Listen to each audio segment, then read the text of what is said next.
Konnichiwa les amis, aujourd'hui 283e jour de l'aventure réveil à Tokyo. Alors ça y est, voilà, dernière journée à Tokyo, dernière journée de cette grande aventure. Alors ça va être une journée comme les autres, je vais rien faire de particulier, ça va être de la balade comme d'habitude. Je vous l'ai dit hier, je vais commencer par retourner dans le quartier d'Asakusa, je vais voir le Sensoji une dernière fois. Et puis ce soir, je pense que je terminerai sous les lumières de la ville, probablement à Shinjuku ou à Shibuya. Voilà, c'est parti pour une nouvelle journée, la dernière journée ici à Tokyo et en Asie.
Alors les amis, je viens de quitter Asakusa, j'ai fait un dernier coucou au Sensoji. C'était blindé de monde, mais blindé. Je me demande, je crois que j'ai jamais vu aussi noir de monde. Voilà, j'ai fait un petit tour, c'était cool. Et puis, alors comme c'était blindé de monde et que je voulais retrouver un endroit plutôt calme, je suis venu du côté de Sugamo, mais je me rends compte que c'est aussi blindé de monde. Et je viens de faire des recherches, en fait c'est férié aujourd'hui. Alors je sais pas du tout ce qu'il y a, mais c'est un jour férié. Alors en fait il y a du monde partout. Donc petit tour à Sugamo, vous vous souvenez, le Sugamo, on dit souvent que c'est le Harajuku des vieux. Il y a énormément de personnes âgées qui résident dans ce quartier. C'est hyper tranquille, voilà. Il y a une grande artère commerçante, bien sûr, avec énormément de shopping, de magasins, de plein de choses, de restaurants. Et puis après, les petites artères toujours aussi calmes sur les côtés. J'aime bien, là, dans l'artère commerçante, il y a des tables avec des chaises, on peut s'asseoir, se poser. C'est vraiment cool ici. Donc je voulais faire un dernier petit tour aussi à Sugamo. Donc voilà, on va passer un petit moment ici. Je pense même que je vais retourner manger dans le restaurant où on a mangé la dernière fois avec madame. Je commence à avoir très faim.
Alors, petit tour dans Sugamo terminé, c'était parfait. Bon petit ramen, excellent melon pan. Et puis, il y a un monsieur qui me dit bonjour. Excellent melon pan. Un podium à la fin, là, quand je partais, avec des mascottes en train de chanter dessus et tout. Enfin, un monde merveilleux, le monde kawaii. Avec voilà, il y avait le canard, là, qui est la mascotte de Sugamo. Enfin voilà, j'ai passé un bon moment, c'était cool. Je viens de prendre le métro, je viens d'arriver dans le quartier de Jimbocho. Je suis déjà venu ici, je vous en ai parlé, c'est le quartier des libraires, des bouquinistes. Il y a un bar où on avait été avec Madeleine, où ils font de la super bière artisanale. Donc j'avais envie de me prendre une petite bière, mais je viens de vérifier. J'aurais dû vérifier avant, mais je viens de vérifier à l'instant les horaires d'ouverture, ça ouvre qu'à 17 h. Alors il est 4 h.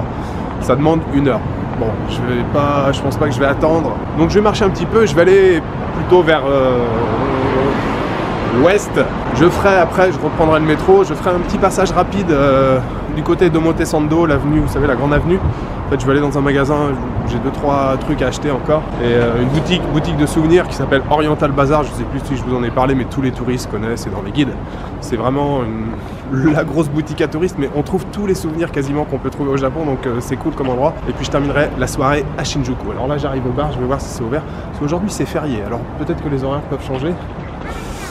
Ah, malheureusement, je pense que c'est fermé. Bon, voilà. Je vais continuer, je marche un petit peu dans le quartier. Et puis, passage au Montesando et direction Shinjuku.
Fin de journée les amis, je suis de retour à Tabata, je suis devant le 7-Eleven. Alors je voulais vous dire au revoir à Shibuya, mais en fait c'était pas gérable, il y a trop de bruit, il y a trop de monde, c'était pas possible. Donc j'ai préféré revenir ici, tranquille, comme d'habitude, devant le 7-Eleven. Je viens de m'acheter un dernier petit mochi, petit café, Boss évidemment. Voilà, c'était la dernière journée au Japon, j'espère que ça vous a plu. Petit tour à Asakusa, Sugamo, et puis classique en fin de soirée, les lumières et tout, Shinjuku, Shibuya. Donc fin de ce séjour au Japon. Je réalise que j'étais très chanceux vraiment d'avoir pu passer 6 semaines ici, c'était vraiment formidable. Après 3 séjours au Japon, j'ai toujours l'impression de ne pas vraiment connaître le Japon. Alors, bien sûr, je connais un petit peu, mais il y a encore tellement de choses à découvrir dans ce pays. Et en tant que touriste, c'est vraiment un bonheur, mais un vrai bonheur de voyager au Japon. Tout est très carré, organisé et tout est très facile. Les Japonais sont adorables, même si voilà, il y a toujours ce petit problème de langue, mais c'est aussi à nous de faire des efforts en parlant un petit peu japonais. Mais c'est vrai que les Japonais parlent pas forcément toujours très bien anglais, mais on arrive toujours à se débrouiller, et même si on parle pas la même langue, vous demandez un renseignement, ils feront tout pour vous aider. Et vraiment les Japonais pour ça ils sont extraordinaires. Et puis ce pays a tellement de choses à offrir. Si vous croisez 10 touristes ici, vous demandez pourquoi vous êtes venu au Japon, vous aurez 10 raisons et 10 réponses différentes. Le Japon c'est un pays fascinant et voilà, 6 semaines ici ça a été un vrai bonheur, pouvoir aller jusque sur l'île de Kyushu, remonter, passage à Osaka, un petit peu de Kyoto et puis des petites villes un peu moins fréquentées, des petits endroits très sympas, je pense à Tomonora ou à Kurashiki, enfin voilà, je suis satisfait de tous les endroits où je suis passé. C'était vraiment un séjour extraordinaire et je suis très heureux d'avoir terminé ce grand voyage de 9 mois ici au Japon. Et puis la fin de ce séjour, donc 9 mois d'aventure, plein de pays traversés, Népal, Birmanie, Cambodge, Malaisie, petit passage en Malaisie, petit passage en Thaïlande, Indonésie, Taïwan, Corée et Japon. C'était vraiment extraordinaire, des milliers de rencontres, des milliers de regards croisés, de sourires échangés. C'était génial, voilà, ça fait 14 ans que ça dure, c'est toujours aussi bien, donc je pense que c'est pas prêt de s'arrêter. Et puis en ce qui concerne les vlogs, c'était une aventure dans l'aventure. Ça a été un vrai bonheur et je vous le dis vraiment, mais du fond du cœur, ça a été un vrai bonheur de partager tout ça avec vous. En partant de France, jamais j'aurais pensé avoir 600 abonnés à la fin. J'ai échangé plein de commentaires avec des gens que j'ai jamais rencontrés, mais il y a des gens qui sont là, qui sont fidèles et qui commentent toujours, et surtout j'ai eu que des commentaires positifs, j'ai jamais eu de commentaires désagréables, donc c'était un vrai bonheur de partager tout ça avec vous. Je sais qu'il y a beaucoup de gens qui ont aussi beaucoup de questions, alors je ferai une FAQ à mon retour. Alors je vous l'ai dit, je vais faire un petit débriefing d'ici une semaine, 10 jours, je ferai un petit débriefing sur le voyage, voilà, comme ça. Et puis je répondrai à vos questions, donc FAQ, posez-moi toutes les questions que vous voulez sur les itinéraires, les budgets, comment je choisis mes hôtels, comment je choisis les pays. Posez-moi toutes les questions. S'il y a des questions qui me font chier, j'y répondrai pas, mais j'essaierai de répondre à la plupart des questions. Je ferai ça d'ici, je pense une semaine, une dizaine de jours, le temps que je me repose un petit peu. Mais ça a été un vrai bonheur de partager ça avec vous. Vous l'avez vu, hein, ça coûte énormément de temps, énormément d'énergie. Mais c'était un vrai bonheur, c'était très bien. Perso, moi j'avais jamais parlé à une caméra comme ça, je me revois en Inde. Alors pour être franc avec vous, les vlogs en fait je les regarde pas une fois qu'ils sont faits. J'ai commencé à les regarder un petit peu quand j'étais avec Madeleine parce qu'elle voulait en regarder. Mais normalement je les regarde pas. Et quand j'ai regardé les premiers en Inde et tout, je me vois parler mais je me dis mais non c'est pas possible et tout, pourquoi je dis ça, ou fallait dire ça, ou même je suis pas forcément à l'aise. Moi j'avais jamais parlé à une caméra comme ça et je me revois en Inde. J'ai fait des fois mais 10 prises, 12 prises, parce que j'avais 30 Indiens derrière moi en train de regarder la caméra et tout. Et voilà, donc il y a eu évidemment, mais comme je pense dans tous les domaines pour tout le monde, il y a eu une progression, c'était un peu mieux, même si c'est pas toujours top, et voilà, c'est des vidéos quand on en fait tous les jours, on peut pas être au top tous les jours. Mais voilà, donc c'était cool de partager tout ça avec vous, mais c'était cool de se lancer dans ce truc-là, c'était un vrai challenge de faire des vidéos tous les jours pendant 9 mois, 283e jour aujourd'hui.